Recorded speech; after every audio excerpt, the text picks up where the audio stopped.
박근혜 대통령의 오늘 신년 기자회견을 왼쪽부터 5가지 키워드로 저희가 분석을 해보려고 합니다. 먼저 시진핑 압박, 그리고 오바마는 왜 침묵했을까?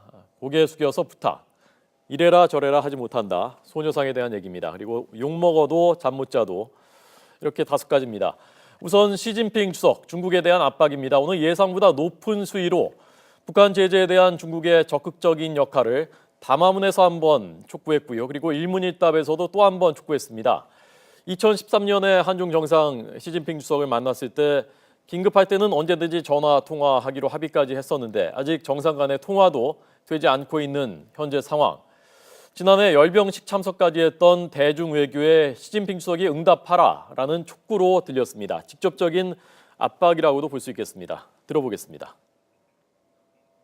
그런 강력한 의지가 실제 필요한 조치로 연결되지 않는다면 앞으로 5번째, 6번째 추가 핵실험도 막을 수가 없고 한반도의 진정한 평화와 안정도 담보될 수 없다는 점을 중국도 잘 알고 있을 것으로 봅니다.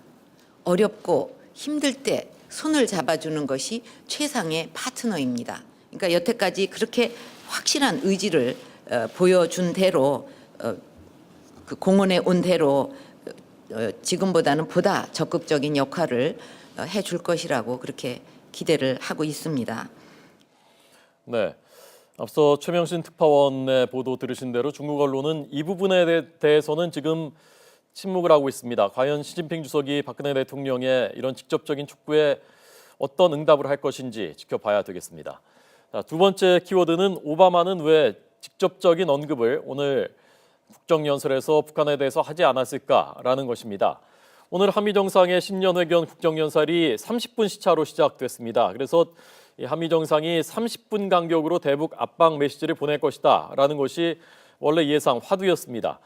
그런데 직접적인 북한 언급은 없었습니다. 반면에 박 대통령의 회견에서는 강력한 한미동맹이 여러 번 언급됐습니다. 박 대통령의 오늘 한미동맹 언급 들어보겠습니다.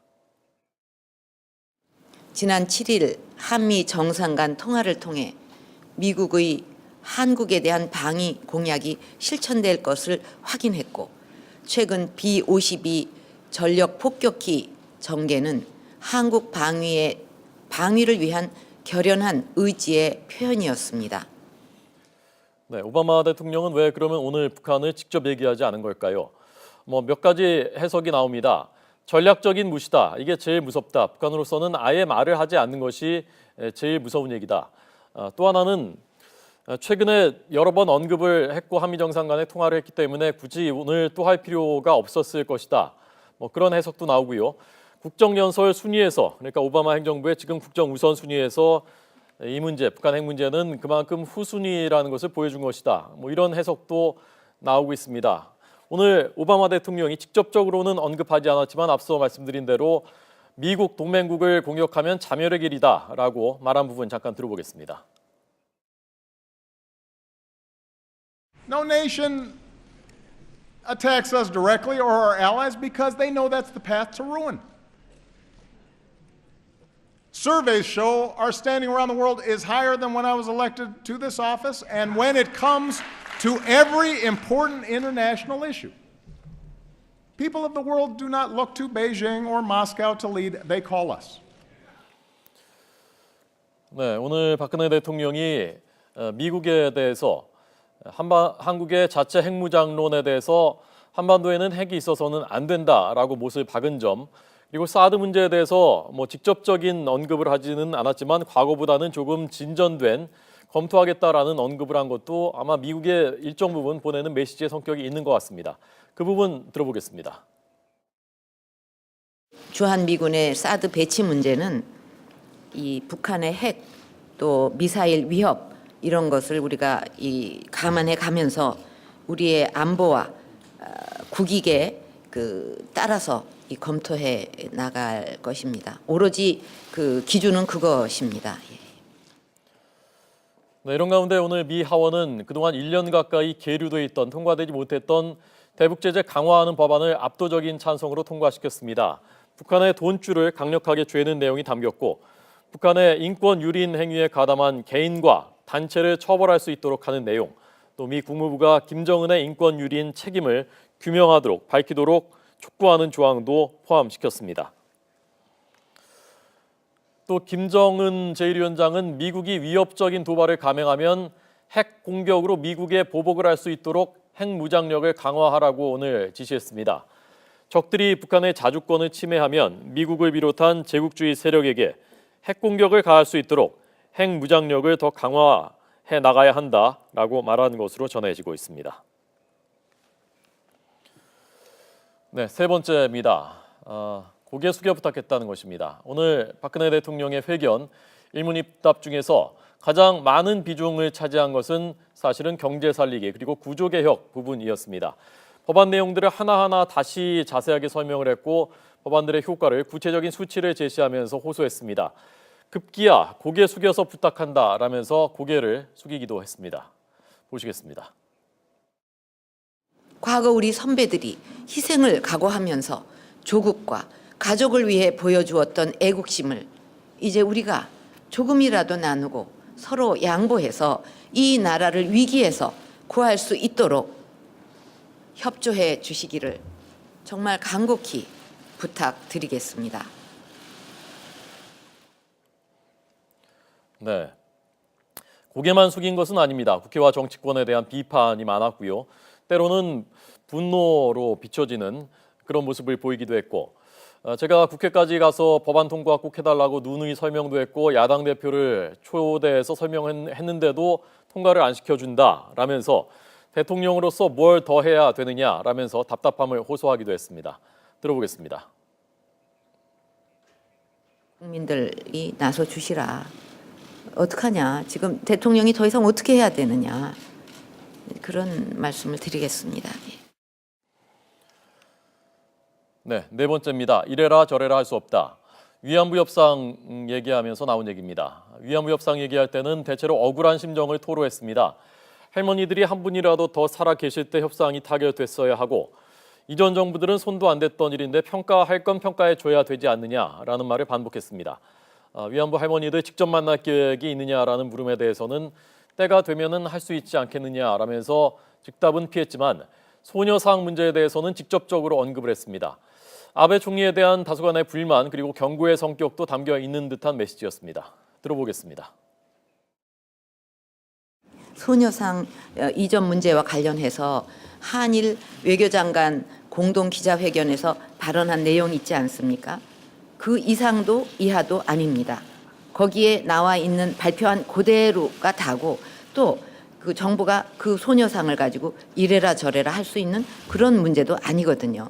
근데 그거를 자꾸 왜곡하고 이상하게 얘기한다는 것은 정말 그 바람직하지 않은 이강 없는 문제를 자꾸 일으키는 거죠. 예. 네. 자, 마지막입니다. 욕 먹어도 잠 못 자도 할 일은 하겠다라는 얘기입니다. 올해 신년 회견도 박근혜 대통령 특유의 마이웨이라고 할까요? 또는 대통령의 결기라고 할까요? 그런 것들이 느껴지는 회견이었습니다. 잠 못 자도 욕 먹어도 이 부분 들어보겠습니다. 저는 대통령으로서 저의 소임을 다할 것입니다. 욕을 먹어도 매일 잠을 자지 못해도 국민들을 위해 최선을 다할 수 있으면 어떤 비난과 성토도 받아들일 것입니다.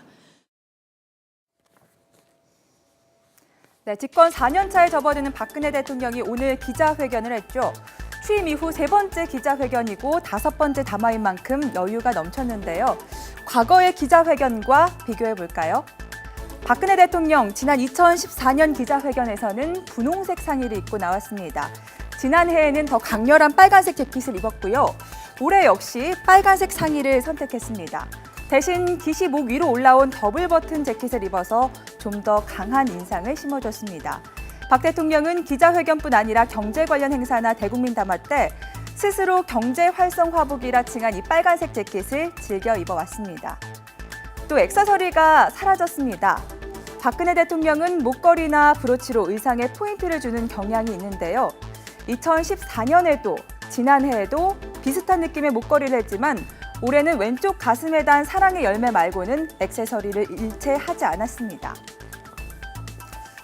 소요 시간은 해마다 늘었습니다. 첫 기자회견에서는 담화와 질의응답을 포함해서 80분 동안 진행이 됐지만 지난해 기자회견에서는 11분이 늘었고요.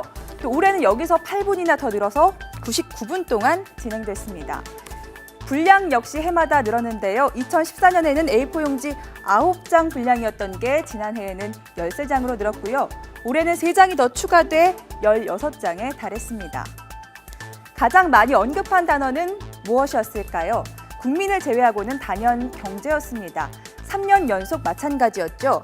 2014년에는 경제라는 단어가 51번, 또 지난해에는 42번, 올해는 34번이나 등장했습니다. 반대로 통일에 대한 언급은 사라졌습니다. 박 대통령의 신년 회견문에는 통일이라는 단어가 등장하지 않은 게 처음인데요. 취임 후 처음 가진 기자회견에서는 통일을 7번이나 언급하며 통일은 대박이다라는 어록까지 남겼죠. 지난해에도 통일이라는 단어를 10번이나 꺼냈는데요.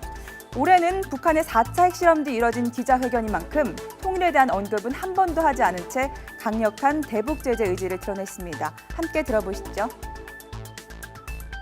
정부는 유엔 안보리 차원뿐만 아니라 양자 및 다자적 차원에서 북한이 뼈아프게 느낄 수 있는 실효적인 제재 조치를 취해 나가기 위해 미국 등 우방국들과 긴밀하게 협력해가고 있습니다. 회견장 분위기는 한결 가벼워졌습니다. 물론 담화를 읽을 때는 단호한 표정이었지만 기자들의 질문에 답할 때는 곳곳에 농담을 곁들였습니다. 특히 기자들이 한 번에 2-3개 이상의 질문을 던지니 제가 머리가 좋으니까 다 기억을 한다고 말해 회견장을 웃음바다로 만들기도 했습니다.